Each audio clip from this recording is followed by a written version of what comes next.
Hi, how's it going? I'm just going to do a quick video going over the next couple of things for computer coding. I'm still pretty new to this, so we're all piecing it together. Initially, we're beginning out with the theory side of things, not specific to one particular programming language or one particular like game environment or app environment. We're checking about computers in general. So how do they do what they do? So that's been the focus of the little while. We've been looking at what is a computer, inputs and outputs, processing, and then finally we'll look at storage. And there's some great videos and so on that I'll link as well. There's a fairly helpful slideshow that unfortunately I can't always show live because of internet issues. So we're going to do that right now as fast as I can. If you need to pause at any point, feel free. You can also post comments, questions in Google Classroom, and I'll try to build that in. Let's take a look.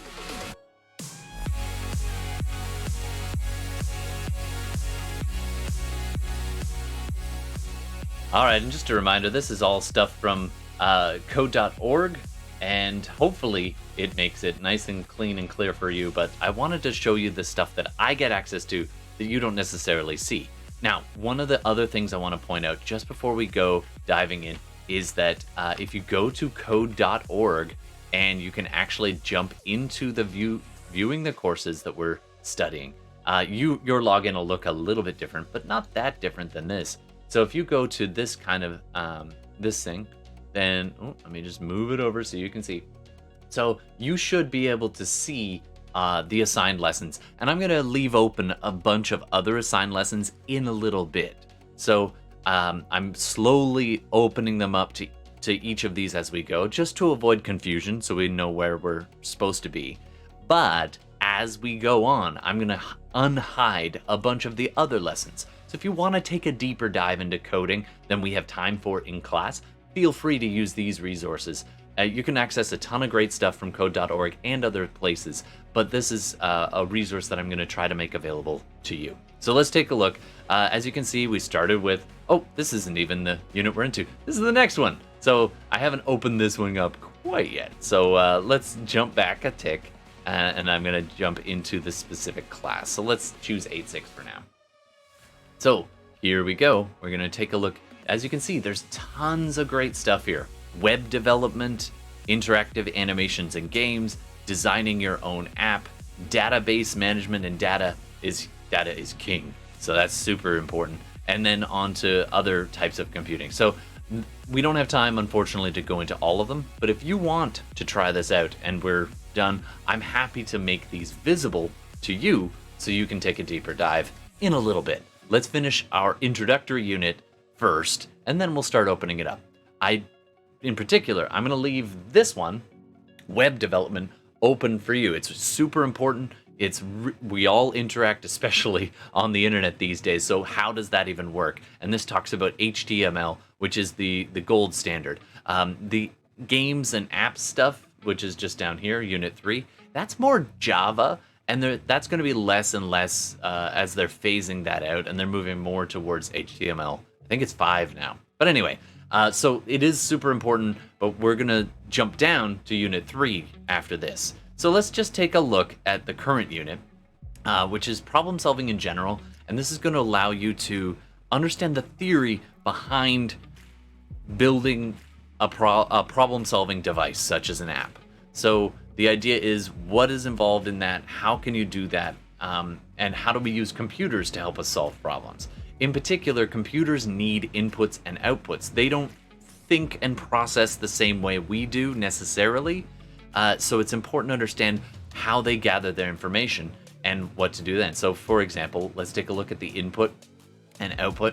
So when you're considering inputs and outputs, and you have access to these activity guides. I'll just make another copy here. And you just work your way through. You can see the blue hyperlink up at the top there. So right there, the pet chooser app, you would go in there and try to understand what's going on. What kind of inputs is it using, and what kind of outputs does it give? And that's it. You don't have to go any further than that. In theory, though, the benefit of this is when you're designing a tool like an app, you want to consider, okay, what information am I going to gather And then what kind of output do I need to get out to the user? And is it going to feedback in a different kind of way rather than just user directed? Is it going to move on to a little bit further down? Maybe it's information from the phone sensors or from the internet. Maybe it's GPS information and so on. So you need to consider when you're designing one of these tools, what kinds of inputs will be available to me and appropriate, right? I'm always nervous when an app asks for complete and utter access to all of my information, like where I am and access to my camera and access to my microphone. It's like, why? Does it really need that? And if so, then great. But does a game of Flappy Bird need to be able to take my picture or know exactly my GPS location? No, right? So absolutely unlocking everything is not always the way to go. And so when you're designing an app, you want to consider, what do you need and what's extra? Now, sometimes that extra can definitely open up doors to usability, but it can also not be necessary. So definitely something to consider.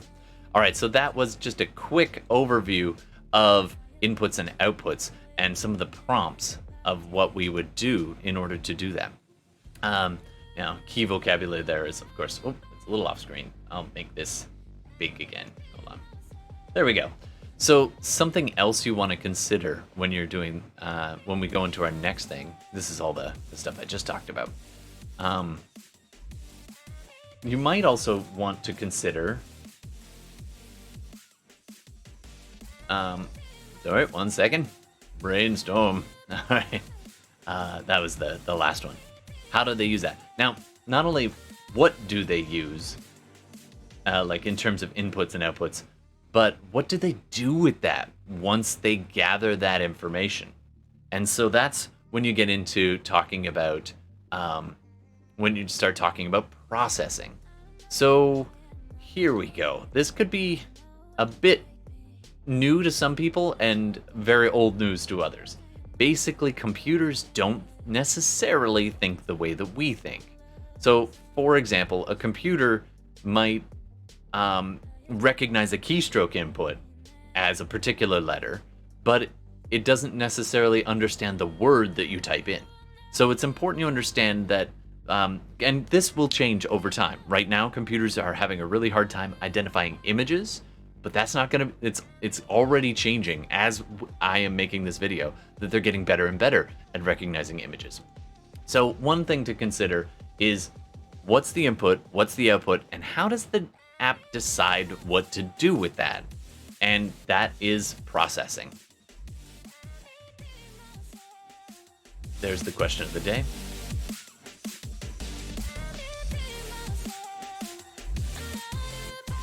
How do they do this? So it then brings you over to, if you follow the guide, it'll bring you over to the National Parks app, and it will ask you to consider, how is it doing what it's doing, right? What kinds of processing is going on behind the scenes, right? And then it'll do the same for how many countries, which is a matching. Oh, I gave it away. There are 4 main kinds of processing. Now, there are other kinds of processing, especially these days, but these are the ones that we are going to consider. Let me get out of the way while you read these. Oop, that didn't work. That's not what I wanted. Processing. I'm itty bitty.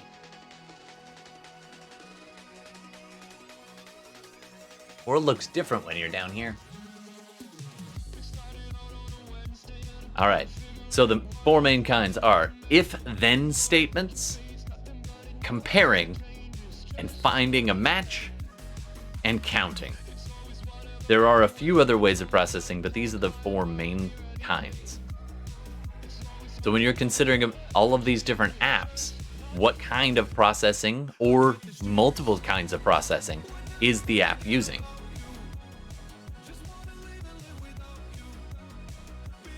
And then as you get into the fastest finger stuff, or the I'm thinking of a number stuff, or what do you like to do for fun apps that we are investigating, those are probably going to use more than a single kind of processing. So which combinations is it going to be doing? And then, of course, at the end, you're going to be thinking about a new app idea, either the same one as before or a totally different app idea, and adding that last component. What kinds of processing is it going to need to do? What kinds of matching or if-then statements or comparing or counting kinds of things that it can do? All right, so that is something to consider about how our computers get the job done, and that is all about processing. All right, I hope that gives you a quick overview. We're going to spend a very short amount of time on storage, but the basic idea is some of those inputs can be stored for later and then processed at a later time. Like if you have a preference for a food type and you're doing an app about that, you might ask if anyone has any allergies right at the beginning, and then store that in a profile linked to a user, and then when you're making restaurant suggestions in your app, it would draw on that first as stored data, using that input at a later time. So that kind of thing. We're not going to spend a whole day on storage, but that's kind of the idea. And there's a video all about all these different kinds of processing, input, output, storage, is coming up in a little bit. I hope this concludes kind of the general overview of coding, because next we're going to get into some specifics of how to do things with the game and animation stuff. But don't forget, some of that gets dated really fast, like out of date. So we want to consider the theory when you're considering how to solve a problem with computer, not just, oh, it's C++ or Java or any of these specific coding languages, because those change, but the app design doesn't change. That process can port from Apple to Android to like the PC or other types of things as well. So that kind of design process and what is a computer capable of. Also, spoiler alert, ready?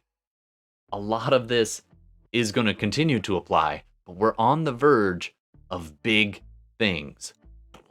That's right, because right now computers can only think a certain way. But pretty soon with quantum computing, if you want to take a look at that, there's some really great YouTube videos explaining what is quantum computing, and it's cutting edge stuff. So it's constantly shifting and changing. So it's really exciting because computers, as great as they are, they're limited in how they access and deal with information, how they process information. But pretty soon, some of those things are going to start to change because of quantum computing, and the rate at which they can process information it's set to increase, and it's already pretty good.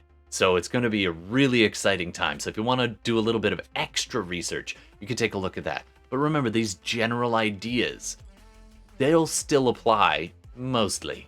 So anyway, I hope that this helps you, just in case my internet dies again.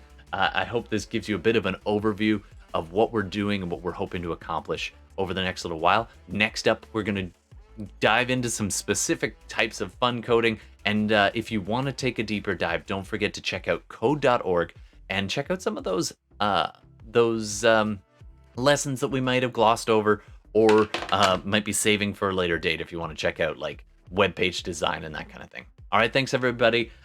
My name is Mr. Cleland, and I will see you in class if my internet holds up. All right, take care. Hope you have a great day.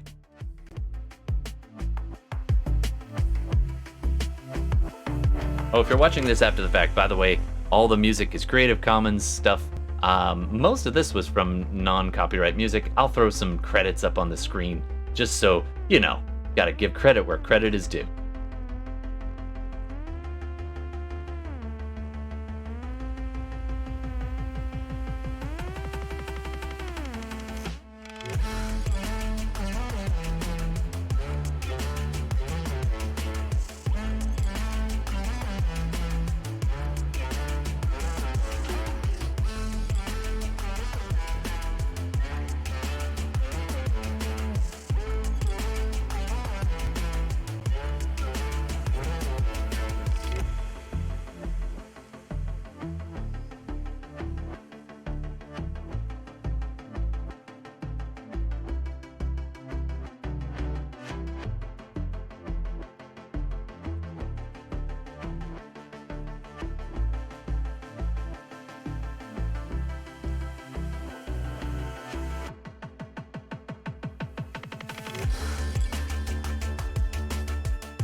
Specifically, this song was by Cartoon Howling